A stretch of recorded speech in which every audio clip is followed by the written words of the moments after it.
បាទជំរាបសួរបងប្អូនអរគ្នានេះខ្ញុំទៅទៀតហើយទៅទៅថ្ងៃនេះមកកន្លោកន្លះបាទផាត់សបកហើយបងប្អូនខ្ញុំអើនេះដកសបកបាទអូខេនេះមកកន្លោកន្លះបាទធៀមចេញទៅឲ្យបងនេះអូខេ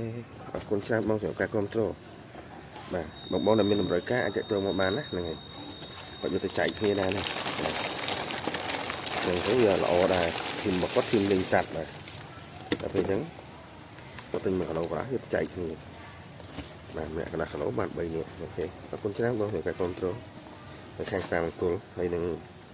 ទៀតយើងចេញទៅកាត់ឡង3ដែរបាទទៅខាងតកែវបាទចាតាមវិទ្យាបន្ថែមអូខេអរគុណច្រើនបងចាំទៅជួបនៅរយៈបន្ថែម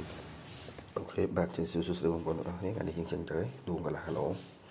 បាទបងប្រុសដែលគាត់កំង1គីឡូគាត់យកធ្វើកន្លះគីឡូសិនណា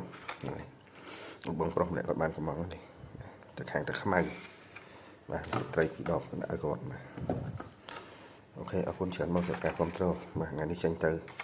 ជាមួយទៅត្រីនេះដែរទៅត្រីនេះទៅខាងចំចៅនោះវិញចឹងថ្ងៃនេះជិះទៅដល់លេងសុតហើយបងប្អូនអើយដឹកទៅ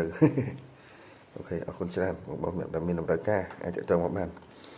ចិត្តចូលឆ្នាំចិនយើងអាចមានដួងសាច់បន្តទៀតចឹងណាបងបាទអរគុណបាយបាយបាទសួស្តីបងប្អូននេះមកដល់តែខ្មៅហើយបាទកាក់តឡងហើយទឹកខឹកនេះហើយទៅវិទ្យាបន្ថែមខាងតកែវនេះត្រូវទៅបាទផ្សារបង្គោលបាទខាងដូចជាលេខ4នោះវិញបាទនេះទឹកតកៅត្រីនេះទឹកតកៅដួងមកដល់ហើយបាទ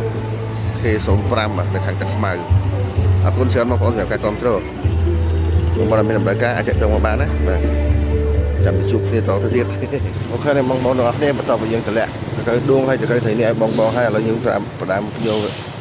កាក់តឡងទៅផ្ញើបងទៅតាមខេត្តដែរបាទអូខេដល់វគ្គបន្ថែមហើយអរគុណច្រើនមកសម្រាប់ការគ្រប់គ្រងបងដែលមានតម្រូវការអាចទៅមកបានណា